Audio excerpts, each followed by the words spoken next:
Bonjour, bonsoir à tous et bienvenue sur Journal étudiant pour un nouvel épisode, pour une nouvelle aventure. Et puis qui dit nouvelle aventure dit une nouvelle expérience à la fin de chaque écoute. Merci beaucoup pour vos différentes marques de considération qu'on peut voir sur les réseaux sociaux à travers les likes, vos partages, vos abonnements de manière massive. Aujourd'hui, nous sommes presque autour de 300 abonnés et autres. Félicitations à nous, c'est beaucoup quand même. Et puis aujourd'hui, on reçoit ici, sur le plateau du Journal étudiant, le photon médiatique du campus Saint-Jean de l'Université d'Alberta. Merci et bonne arrivée à toi sur le plateau du Journal étudiant. Merci, c'est un plaisir, c'est un honneur. Super. Pourrais-tu te présenter aux yeux, sinon aux oreilles de nos auditeurs? Ok, je suis Emmanuela Abuto, étant étudiante au campus Saint-Jean. J'ai gradué du programme de Business Administration. Oh, tu as gradué? Oui, j'ai gradué. Oh, ok. Il y a une option finance. Mais comment Emmanuela Abuto se définit en tant qu'humaine? En tant qu'humaine, Quelles sont tes qualités? Quels sont tes défauts? Voilà. C'est quoi? En tant qu'humaine, mes qualités, c'est. Première chose, je suis toujours souriante. Ah bon? Ok. Et quand je m'énerve vite. Je l'ai vu. Oui, ça c'est un défaut. Oh. Et je suis aussi quelqu'un qui a beaucoup d'ambition. Ok. Et je pense que c'est Compassion, compassion. Donc dis-nous tout, parce que là nous sommes au Canada. D'accord. Pourquoi tu choisis le Canada comme pays pour suivre tes études? D'accord. Étant en Côte d'Ivoire, dans le même temps, le Canada était un pays de renommée pour les études. Donc, tout parent voulant voir son enfant réussir dit Canada. Donc, c'était d'abord le choix de mes parents. Et je suis donc ce choix. Je prends les informations concernant le Canada. Vas-y, c'est un beau pays. C'est vrai, c'est loin, mais vas-y, pourquoi ne pas tenter l'aventure? Et j'avais aussi ma famille ici, donc je me dis, ça va être plus facile pour moi de venir au Canada, côté immigration. Donc voilà, le choix c'est très vite compris. Donc il n'y avait pas, il n'y a pas France. France n'a pas parlé.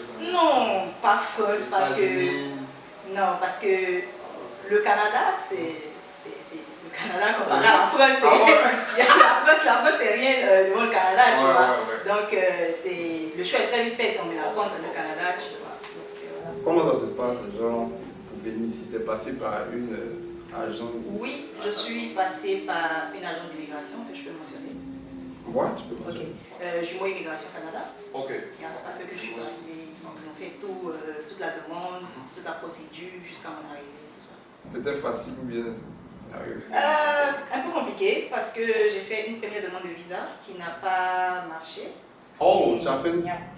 J'ai fait une première demande de visa qui n'a pas marché, ce qui m'a obligé à prendre des cours en ligne déjà parce que mes cours avaient déjà commencé. Donc j'ai fait une deuxième demande. Heureusement, ils ne m'ont pas abandonné, ils ont fait la relance. Et c'est la seconde fois que ça a pu fonctionner. Donc la première fois tu as appliqué, t'ont refusé, mais tu avais accepté à l'université? À l'université, j'avais déjà... Si c'est possible, parce que c'est deux documents différents. Le visa pour être sur le territoire canadien, c'est différent de ton permis d'études qu'on va te donner. C'est deux choses différentes. Donc plus spécifiquement, pourquoi l'Alberta? C'est passé avec ta famille ici? Oui, c'est parce qu'il y avait ma famille ici. Il n'y avait pas le... Et aussi l'anglais. C'était aussi pour apprendre l'anglais. Donc, pour toi, quels sont les avantages d'être en Alberta, puis pas au Québec?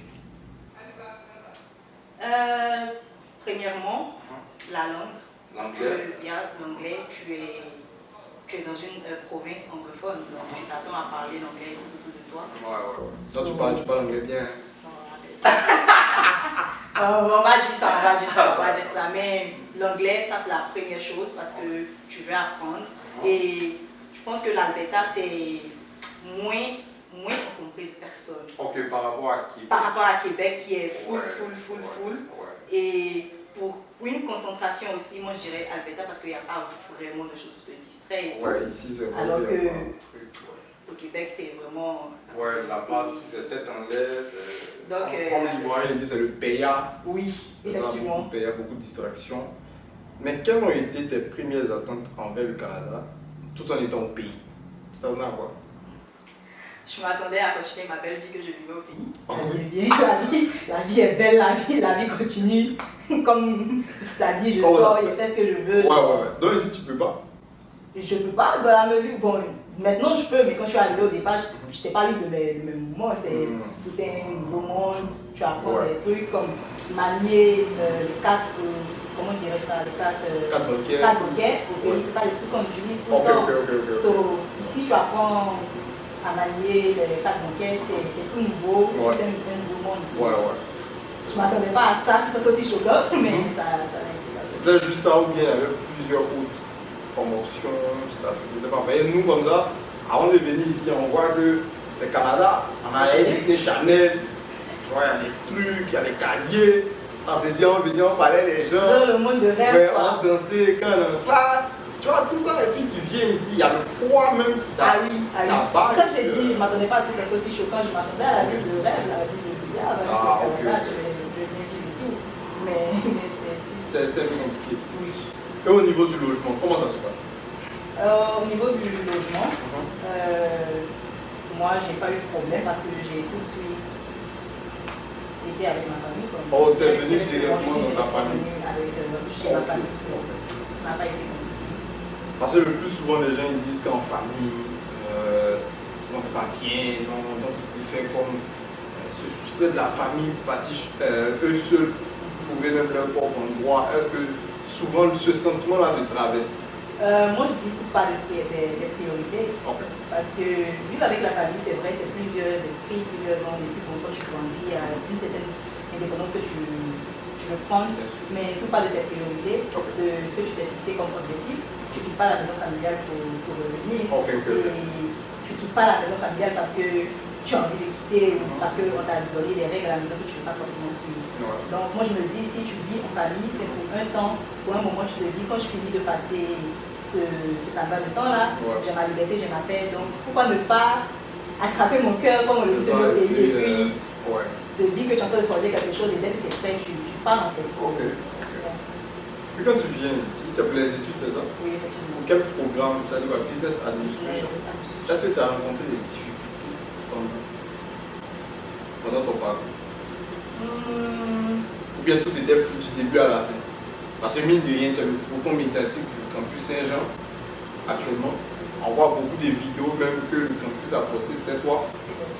Donc comment ça se passait? C'était beaucoup sur l'écran ou c'était l'école quand même? Comment ça se passe? Au départ, c'était pas ça. Ma première année, c'était vraiment les études, très focus parce que je venais d'arriver. J'essayais de me faire une place. Et à ma deuxième année, je me dis, bon, vas-y.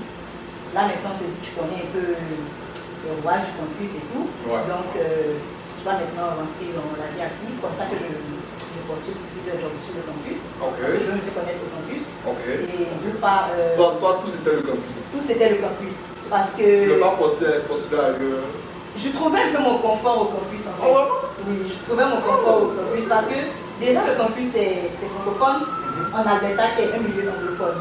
Donc là je trouvais ma paix, je parlais mon français, j'étais posée, j'étais correcte. Surtout ça en fait. Donc tout c'était le campus et je me suis dit le campus c'est vraiment une renommée. Donc dans mon CV si j'ai rempli le campus, vas-y c'est le lycée d'Alberta, donc je fais mon CV.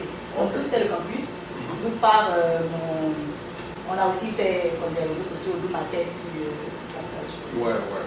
Et tu as parlé au niveau académique. C'est quelle matière tu as trouvé ça compliqué? Tu as gradué, oui, mais c'est quelle matière tu as dit, ça va se gâter bien. C'est quelle matière? Et c'était un peu compliqué. C'était gestion de projet. Gestion de projet? À ma première année. À la première année? Gestion de projet. C'était pas très fluide pour moi. Parce que non seulement c'était la première année, et c'était un changement d'éducation, parce que je fais l'éducation africaine pour un autre mode d'éducation. Donc ça déjà c'était un peu compliqué. Puis le langage était tellement soutenu, je comprenais rien, c'était passé par là, j'ai dit mais le monsieur il a quoi, j'étais perdu. Donc ce coup-là, franchement ça m'a beaucoup fatigué.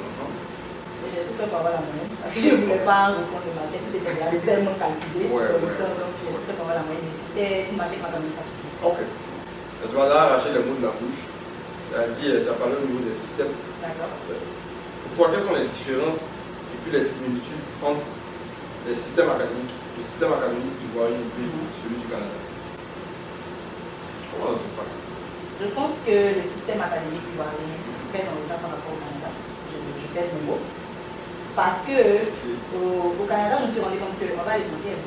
On ne peut pas dire ce que tu vas rencontrer dans ta vie active sans passer par tous les travails et les autres. Alors qu'en Côte d'Ivoire, c'est plein de matières, c'est plein d'informations, et c'est même pas ce que tu vas rencontrer dans ta vie active. Beaucoup de théorie. Beaucoup de théorie, alors qu'au Canada, il y a la théorie, mais il y a la pratique qui va avec. Et on te dit clairement, on te dit cache ce que tu vas rencontrer directement en entreprise. Alors qu'en Côte d'Ivoire, je trouve que c'est. Peut-être d'autres écoles le font, je ne sais pas. Mais je pense qu'il y a quand même ce truc-là qui fait qu'il y a une grande différence. Est-ce que c'est quoi les similitudes? Est-ce que tu vois des choses similaires? Des choses similaires? N'importe quel élément similaire par exemple, au système éducatif ivoirien. Que toi tu ne vois pas, c'est diamétralement opposé. Je pense que c'est opposé. Opposé? C'est opposé. Okay. Parce que moi, j'ai fait la première année en comptabilité en Côte d'Ivoire. Et c'était plus les papiers. Comme je dis, c'est toujours plein d'informations. Ici, c'est tout autre chose. On utilise moins le papier, c'est plus l'ordinateur, c'est plus la solution des devoirs en ligne. Des trucs pour aller fast en fait. Donc, c'est différent en fait. Je ne vois pas trop la similitude. Et concernant, même au niveau par exemple de la structure du niveau, est-ce que tu as rencontré des conseillers académiques, mais des conseillers académiques t'ont aidé tout le long du processus, dans les choix des matières, parce qu'on voit que le plus souvent, à certains étudiants qui quittent, ils viennent, et puis par manque d'orientation, par manque de connaissances, ils se perdent. Oui. Alors, est-ce que toi c'était le cas? Est-ce que tu as rencontré quelqu'un? Est-ce que tu avais un mentor même par exemple? Déjà, de base, moi je suis quelqu'un qui prend beaucoup des informations. Donc moi je ne peine pas à passer une heure de temps sur un site web école pour avoir les informations dont j'ai besoin. Et ça, c'est la première étape. Après, oui, j'ai eu à rencontrer des conseillers parce que je ne comprenais pas forcément ce que je voyais sur le site web, c'était tout nouveau. Donc, j'ai rencontré des conseillers qui m'ont quand même bien éclairé. Mais la chose dont j'aurais voulu, quand on parle, c'était comme les bourses. Comme les conseillers, ils m'ont jamais dit ça, je suis désolée. Ils m'ont jamais dit que. Oui, non, et ça, j'ai toujours été frustrée par rapport à ça. Donc, j'aurais aimé qu'un conseiller me dise, peut-être en deuxième année, tu allais être comme éligible à cette bourse, ou même à ta première année déjà, tu peux appliquer pour telle bourse, chose qu'ils ne font pas. Eux, quand tu vas, désolé, je passe le mot encore, ils répondent juste aux questions que tu viens poser, sans ajouter plus d'informations. Alors que quand tu es nouveau, on répond à tes questions, mais plus d'informations aussi vont t'aider. Lui, les conseillers, il est censé savoir que ces informations-là vont m'aider pour le parcours. Donc, vas-y, donne-moi, je n'étais pas obligé d'attendre que. C'est ça. Et le plus souvent, c'est ça. On ne sait pas, on donne pas assez d'informations. Effectivement. Mais aujourd'hui, toi, tu as des dévanciers, tu as même fini de graduer. C'est quelle information cachée tu peux mettre en lumière? Pour les étudiants internationaux, il faut qu'ils se concentrent sur ce pourquoi ils sont venus. Sinon, ça va vraiment leur manquer la marche devant. Et aussi, il faut qu'ils fassent beaucoup de recherches. Tout ce qui s'applique à eux, c'est important. Parce que moi, j'étais étonnée de voir des personnes qui venaient me demander comme, est-ce que tu sais c'est où? Est-ce que si je suis éligible à une assurance dentaire, parce que c'est vrai qu'il y a le conseiller qui va t'aider, mais toi-même, qu'est-ce que tu fais en fait? Donc, eux aussi, il faut qu'ils fassent des recherches sur tout ce qui s'applique à eux, étant étudiants nationaux. Et aussi, il faut appliquer à toutes les bourses. Tu appliques à toutes les bourses? Toutes les bourses qui s'appliquent à toi, il faut appliquer. Ça va t'aider. Oui. Ok, si on parle au niveau de l'emploi, est-ce que c'était facile pour toi d'avoir un emploi? Et est-ce que c'était est-ce que tu jonglais entre travail et puis école et puis vie sociale? Comment ça s'est passé? Pour répondre à la première question, c'était pas facile pour moi d'avoir un emploi parce que, bien évidemment, c'est un peu compliqué pour tout le monde. C'est l'anglais, même si tu postules un peu partout. C'est vrai que tu veux travailler au campus, mais tu postules un peu partout et tu n'as pas forcément de réponse tout de suite à l'immédiat. Et donc, c'est un peu frustrant. Parce que déjà dans ton CV, je te dis que c'est le français, tu parles. Je parle d'une personne qui a certainement pas d'expérience, c'est sa première expérience qu'il veut acquérir. Il parle le français, tu es dans un milieu anglophone, c'est frustrant, tu postules un peu partout, tu peux postuler même à 10 emplois, c'est-à-dire de la nuit, même tu as postulé à 50, même si 50 il y a 0. Et puis tu es là, mais c'est pas Canada, il dit à travail, c'est baissé. Le plus souvent, il y a pénurie des mains dessus. Tu vois, en fait. Tu appliques. Alors que quand tu vas sur les sites là, travail est blessé, tu vas appliquer à tout. En attendant, Ouais. parce que quand tu réponds demain, c'est Même piège. un seul. Zéro. Donc ça c'est frustrant. Mais moi, ce que je conseille, c'est qu'il faut toujours postuler. C'est pas mauvais de postuler. Si tu n'as rien à faire, tu postules. Il faut essayer de t'appeler un jour. Ok. Maintenant, si on parle niveau média là-bas, comment ça s'est passé? Dans l'application, qu'est-ce que tu as fait? Parce que on parle des réseaux sociaux. Ok. Moi, ce qui m'a beaucoup aidé dans ce domaine, c'était le bénévolat que j'ai acquis. Parce que après ma première année, je ne trouvais pas d'emploi. Si je gagne du bénévolat, je le fais. Parce que je veux m'occuper. J'ai fait du bénévolat. Là, j'ai acquis plusieurs compétences. C'est ce qui m'a beaucoup aidé. Donc, j'avais déjà cette expérience-là de bénévolat que j'ai pu acquérir. Donc, c'est ça qui m'a beaucoup aidé. Donc, moi aussi, je conseille à ce que les gens fassent du bénévolat. C'est vrai, on cherche l'argent, mais c'est aussi important d'acquérir quelque chose sans forcément être payé. Parce que l'Africain qui vient, lui, dit qu'il fait pas bénévolat. Oui, je sais, mais c'est important. Parce que tu n'as pas d'expérience, tu ne mets pas dans ton CV. Si on ne va pas te payer, que ton CV sera rempli pour demain, vas-y, fais le bénévolat, c'est pas grave. Ok. C'est un bon point aussi. Et qu'en est-il comme de la communauté même des étudiants du campus? Est-ce que toi, qu'est-ce que tu pourrais conseiller à un étudiant étranger? Et le plus souvent, on voit que ces mêmes étudiants-là ne vont pas vers le cœur même des étudiants, du bureau des étudiants. Effectivement. Et puis après, on voit beaucoup de découlés, on voit beaucoup de débouchés. Moi, je pense que la première des choses, tu arrives pour l'association des étudiants qui est là, tu t'approches d'eux, il ne faut pas avoir peur, il faut t'approcher, tu poses des questions. Je pense qu'eux, ils sont censés être aptes à te diriger vers les ressources nécessaires pour toi. Donc tu t'approches d'eux, tu leur poses des questions. Si eux, ils ne peuvent pas t'aider, ils vont sûrement te référer. Il faut pas, moi je le dis, si tu es étranger, tu es nouveau, il ne faut pas hésiter surtout à poser des questions.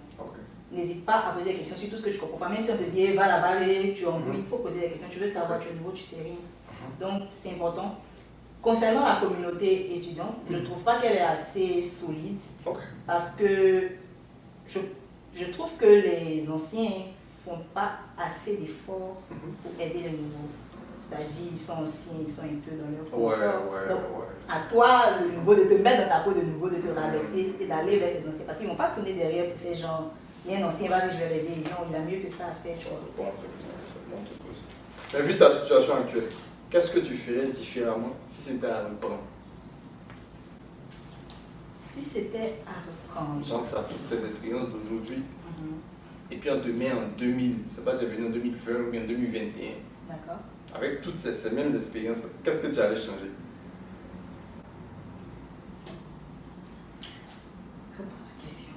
Vu ta situation actuelle, qu'est-ce que tu ferais différemment si c'était à reprendre? Pas grand-chose. Pas grand-chose. Parce que je pense que j'ai eu un parcours quand même qui m'a aidé, qui m'a forgé. Donc je suis fière. Il n'y a pas de regret, tout est fort. Peut-être au niveau immigration. Immigration. Ou comme on m'a jeté dans le bain en mode vas-y. Sans pour autant me dire où je dois aller, genre, tu sais pas nager quand tu es jeune dans la mer, vas-y, débrouille-toi. Peut-être ce niveau-là. Mais après, c'est quelque chose que je ne regrette pas parce que ça m'a aussi aidé, ça m'a appris à découvrir. C'est ça. Donc, je changerai. Ça t'a appris à découvrir beaucoup de choses. Et pendant ton parcours, est-ce que tu as vécu des situations compliquées, difficiles, moroses? Parcours d'étudiant. Tu as dit, c'était chaud. Pas vraiment. C'était fluide déjà. Pas vraiment. C'était vraiment fluide. Ah ouais? Je t'assure, pas vraiment. C'était.